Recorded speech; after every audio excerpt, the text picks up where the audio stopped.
இன்றைக்கி இதை அவகிட்ட சொல்லி ஆகணும், இல்லைன்னா என் தலை வெடிச்சிடும்.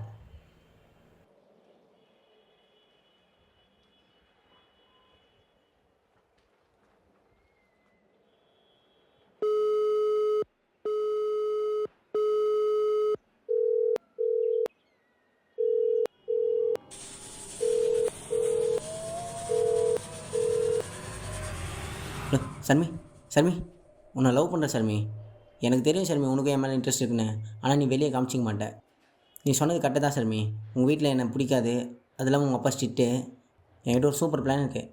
என் ஃப்ரெண்டு ஒருத்தருக்கான், அவனுக்கு தெரிஞ்ச ரூம் ஒன்று இருக்குது. நம்ம 2 பேரும் ரூம் போட்டு மேட்ரு பண்ணிடலாம். மேட்ரு பண்ணிட்டு கோயிலுக்கு போயிட்டு மாலையை போட்டு தாலி கட்டு, அப்புறம் ரிஜிஸ்டர் ஆஃபீஸில் சைன் போட்டு உங்கள் அப்பா முன்னாடி போய் நின்னா உங்கள் அப்பா என்ன சர்மி பண்ணுவான்? வைப்பா தம்பி, நாளைக்கு நேரில் வந்து உனக்கு சொல்கிறேன்.